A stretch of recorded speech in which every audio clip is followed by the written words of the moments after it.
Sabemos muy poco de los teotihuacanos. Por esa razón, cada objeto que se estudia es de gran importancia. Tenemos idea de su cultura gracias a las crónicas mexicas o españolas, pero esto no es suficiente. Aún nos falta mucho por investigar. Teotihuacán, la ciudad de los dioses. Fue quizás la mayor urbe mesoamericana durante la época prehispánica. Lo que sobrevive de sus grandes edificaciones, sus calzadas y restos de infraestructura dan cuenta de ello. En realidad es más lo que desconocemos de esta mítica ciudad que lo que en realidad sabemos. Ignoramos cómo los teotihuacanos se llamaban a sí mismos o cómo los conocían los otros pueblos con los que compartieron su vida. Sabemos tan poco de los teotihuacanos que cada objeto, por pequeño que sea, reviste una gran importancia. Nos dice mucho sobre quiénes fueron los teotihuacanos, su tecnología, su modo de vida y creencias. El 20 de octubre de 2008, el arqueólogo Miguel Velázquez excavó una pieza de cerámica en un sitio llamado La Ventilla, muy cerca de aquí.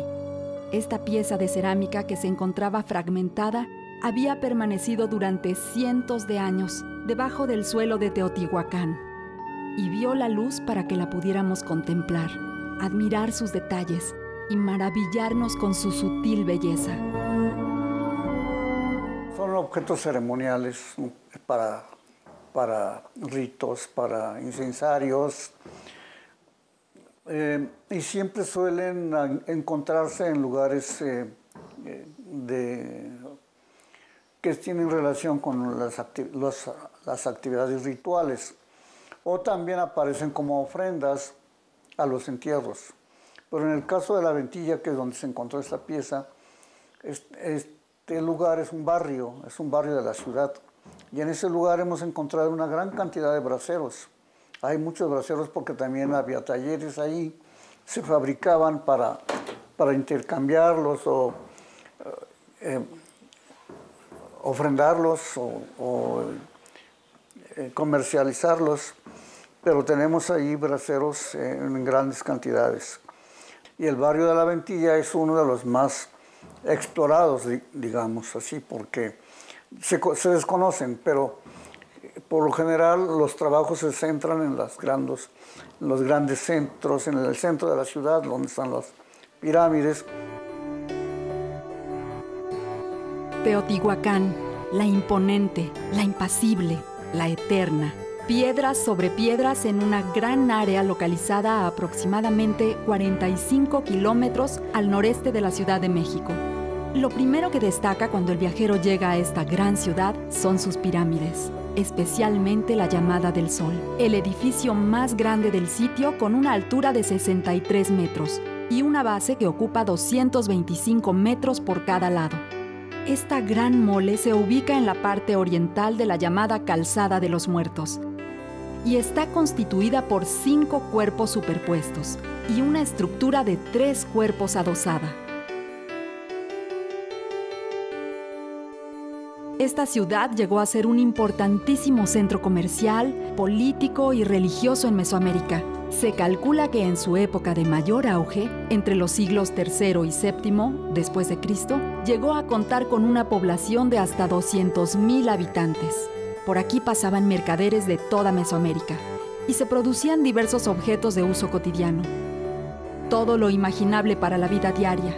De un sitio muy cerca de aquí, llamado La Ventilla, es de donde fue excavada una pieza de cerámica que resultó ser un brasero cónico. A su llegada a la Escuela Nacional de Conservación de Lina, la pieza estaba contenida en una caja de cartón, envuelta con papel aluminio y bolsas de plástico. La caja contenía 2 paquetes, uno con varios tepalcates, es decir, trozos de barro cocido, y el otro, el más grande, contenía una tapa cónica y un soporte. Todas estas piezas conformaban un brasero cónico, una pieza que esperó siglos para llegar aquí a recuperar su forma.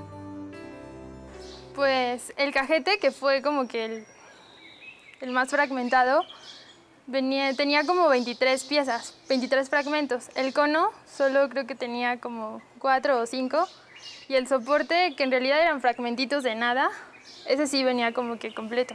El brasero está fechado en Xolalpan tardío, así lo fechó el arqueólogo, porque lo encontró en esa etapa constructiva.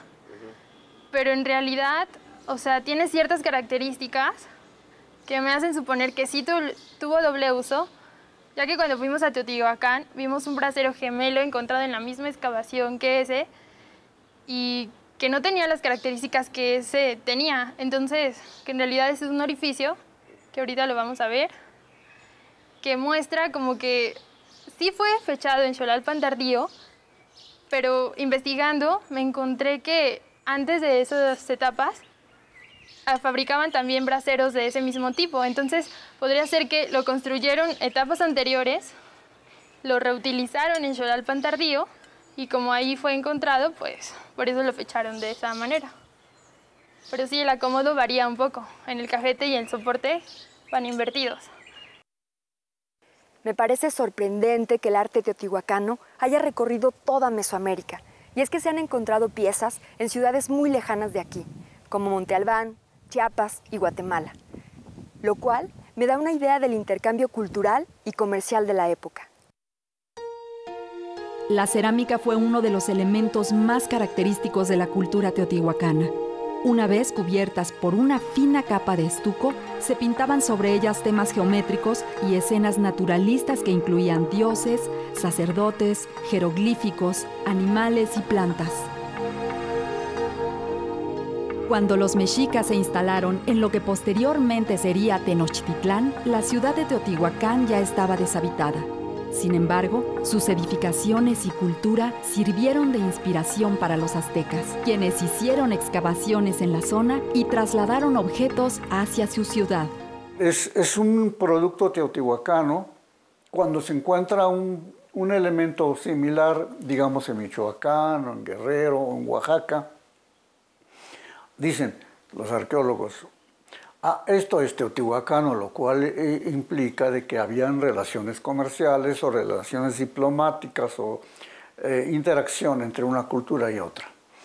Y se han encontrado en una gran cantidad en una región de las costas de Guatemala. Y entonces se habla de que había un enclave muy fuerte entre Teotihuacán y aquella región con estas relaciones. Para ellos fue la mítica ciudad de los dioses. ¿Quién sino los dioses podrían haber edificado una ciudad de tal magnitud y belleza? ¿Quién sino los dioses podrían haber creado cerámica tan bella y objetos tan preciosos? La labor de devolver a esta pieza de cerámica a su estado original es encomendada a Mariana Almaraz Reyes, quien tiene frente a sí el reto de restaurar esta pieza, de revivir su esplendor tras cientos de años de permanecer oculta bajo el suelo de Teotihuacán. La licenciada en restauración inspecciona los fragmentos. La observación directa permite saber que se trata de un brasero con tapa cónica, que era usado como incensario. El tiempo que ha permanecido bajo tierra ha causado estragos en esta pieza datada entre 400 y 550 años después de Cristo. Resulta increíble que tanta historia haya pasado y que, sin embargo, sea posible reconocerlo. La restauradora encuentra que la principal alteración del incensario es que está fragmentada. En total se trata de 38 fragmentos. Una cuidadosa inspección indica que 23 de estos fragmentos conforman el plato, otros 15 la tapa cónica. La base, que tiene forma de cono truncado, está casi completa. Pese a tantos siglos, esta pieza ha resistido y está a punto de recuperar su forma original. La base presenta algunas desportilladuras en la parte superior y claramente se ven marcas de una herramienta con que fue golpeada. El deterioro más grave que presenta este brasero cónico es la pérdida del estuco blanco en 3 partes que lo conforman. De hecho, al pasar el dedo, los restos de este se desprenden. Faltan 2 grandes fragmentos a la tapa cónica y en toda la pieza hay erosión y abrasión. No es de extrañarse, ya que además de los años en que sirvió como incensario, pasó siglos enterrado bajo el suelo de Teotihuacán. Por fortuna, la pieza presenta poca pulverulencia, es decir, que no con facilidad se hace polvo. Este fenómeno se presenta tan solo en los cantos de los tepalcates. La restauradora tiene frente a sí un verdadero rompecabezas por resolver. Pero no se trata solo de armar de nuevo la pieza, sino de hacer una intervención respetuosa de los materiales, que nos permita disfrutar nuevamente de una pieza que ha sobrevivido a cientos de años y ha salido de nuevo a la luz como una forma de reclamar que se le dé una nueva existencia.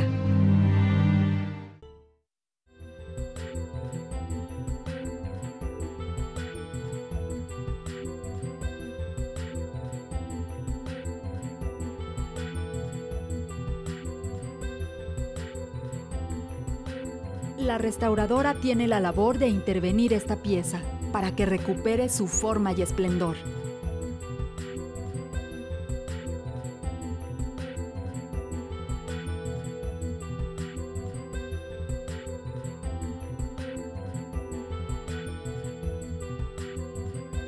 La altura total del brasero es de aproximadamente 50 centímetros de alto.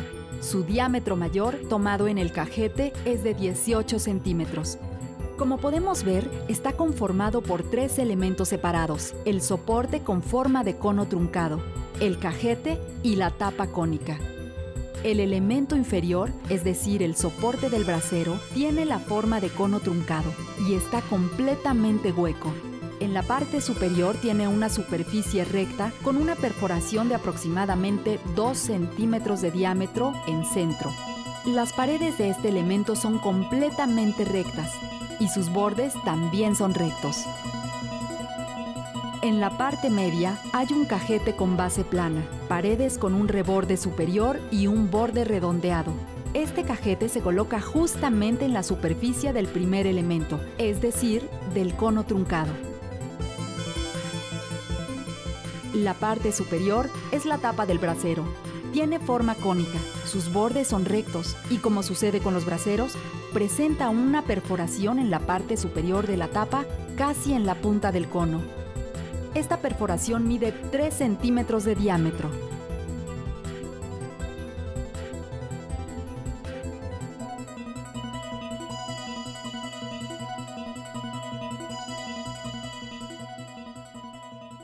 Investigar para luego intervenir. O sea, primero tienes que investigar, decidir por qué vas a tomar tales decisiones y ya en base a eso, en base a toda una valoración, una investigación, todo, ya tú vas a poder incidir sobre la pieza, ¿no?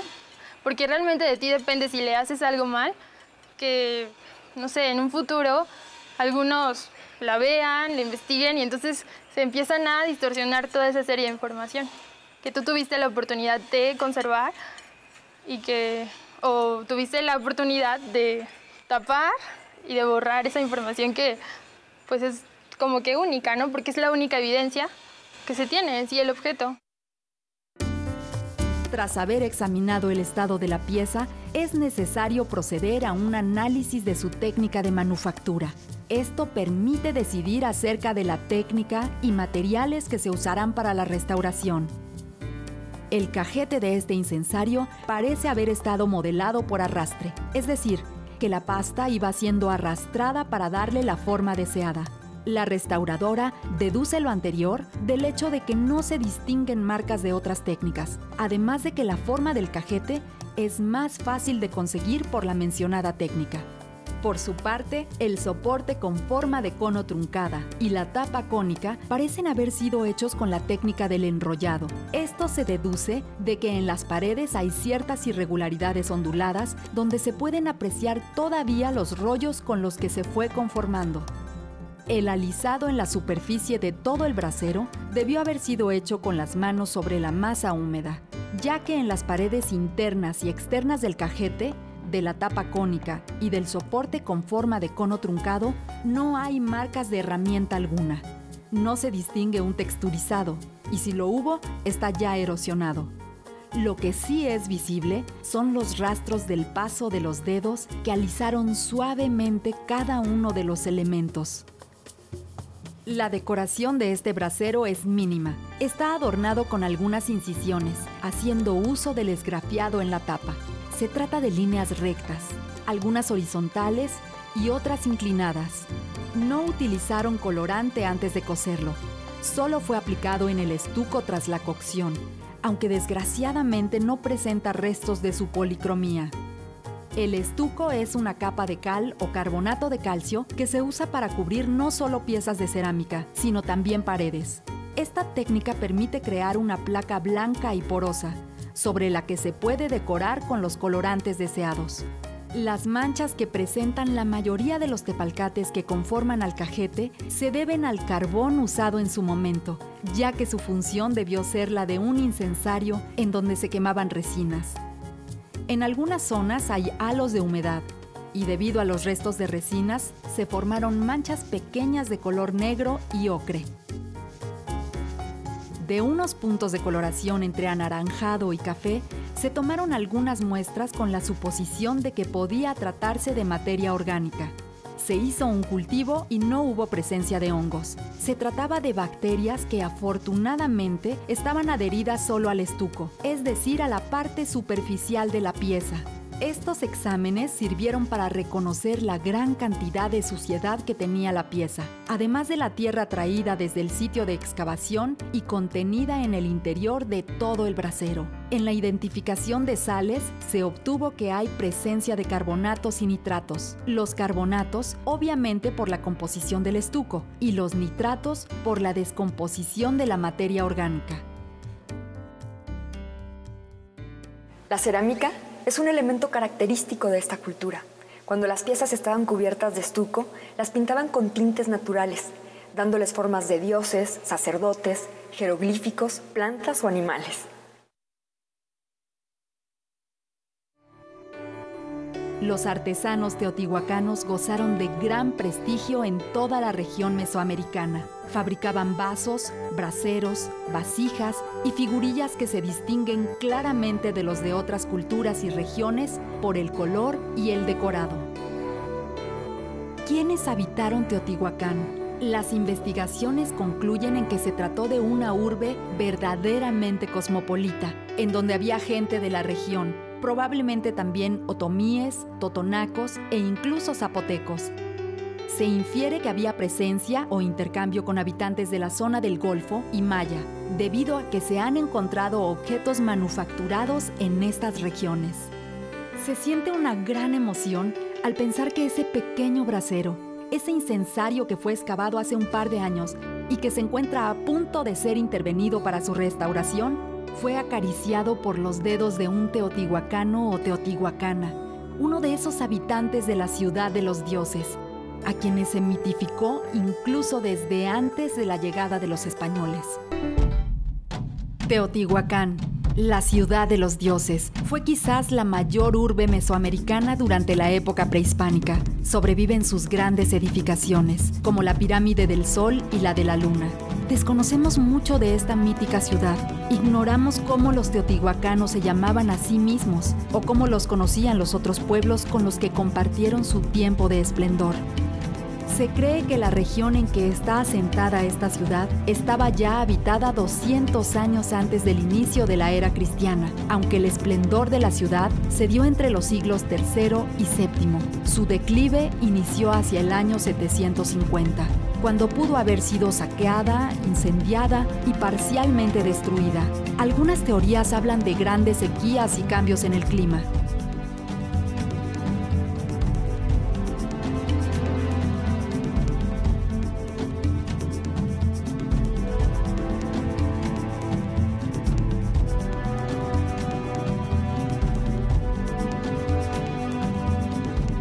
El turno de limpieza correspondió en primer término a los tepalcates.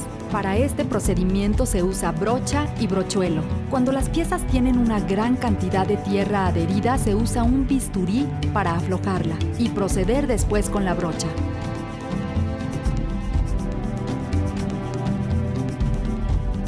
Sin embargo, el procedimiento tiene sus riesgos.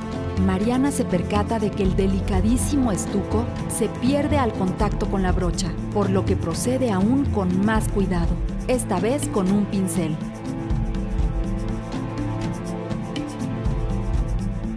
En la parte interior de las piezas, la limpieza se hizo más profunda, ya que aquí no había pérdida de material alguno. Se realiza primero una limpieza mecánica o mixta, se utiliza un brochuelo para eliminar la tierra suelta y después una limpieza química con un hisopo humedecido en una mezcla de agua-alcohol. El hisopo se rueda cuidadosamente para quitar la suciedad. Se cambia constantemente el algodón.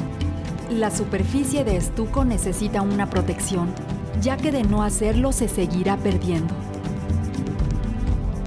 Este proceso se hace inicialmente con agua de cal.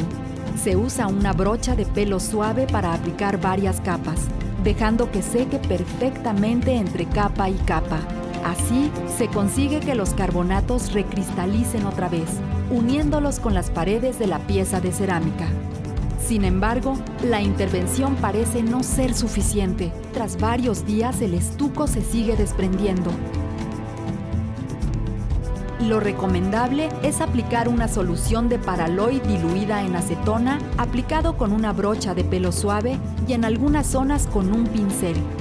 Finalmente, con este tratamiento ya no hay más pérdida de estuco y el color en la superficie tiene una variación mínima.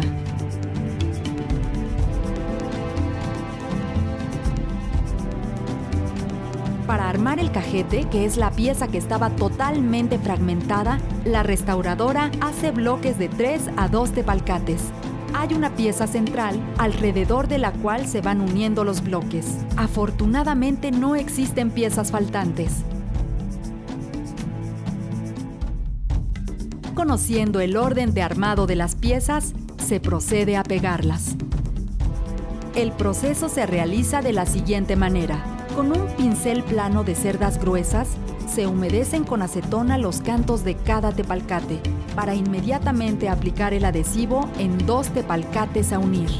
Así se van haciendo los bloques de tepalcate para colocarse después en una cama de arena.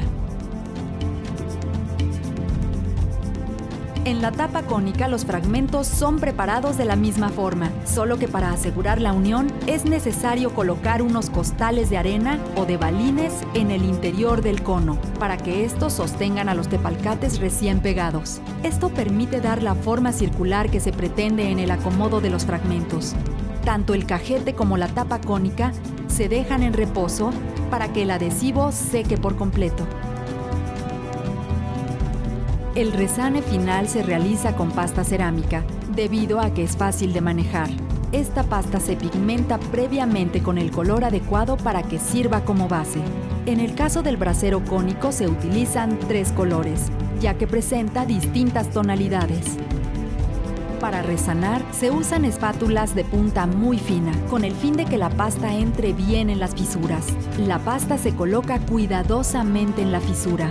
La idea de esta intervención es que los resanes no sean completamente lisos, sino que tengan rugosidad, de modo que no se vea falso, aunque sí debe quedar claro que se trata de una pieza restaurada. En algunas zonas donde parecen frágiles algunos fragmentos, se les hace un ribete, con el objetivo de no invadir el original y de asegurar la permanencia de los faltantes. En sí, la restauración como que no es... O sea, no te dicen los paso por paso que tienes que hacer, sino que de repente suceden accidentes y tienes que resolverlos en el instante, pero pues fue muy padre, ¿no? Así como que no solo el hecho de restaurar e intervenir y poner resanes, creo que no solo es eso, sino va más allá así como investigar parte histórica, por qué lo vas a armar así, por qué lo tienes que pegar, todo eso como que engloba la restauración. Las sugerencias para la conservación de este brasero cónico son muy sencillas.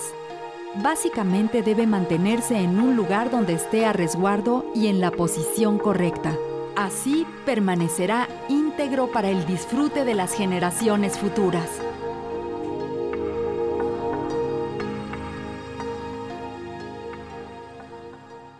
La restauración de este brasero proporciona un elemento para la investigación de esta cultura, ya que podemos conocer la utilidad que le daban y un poco más acerca de sus costumbres.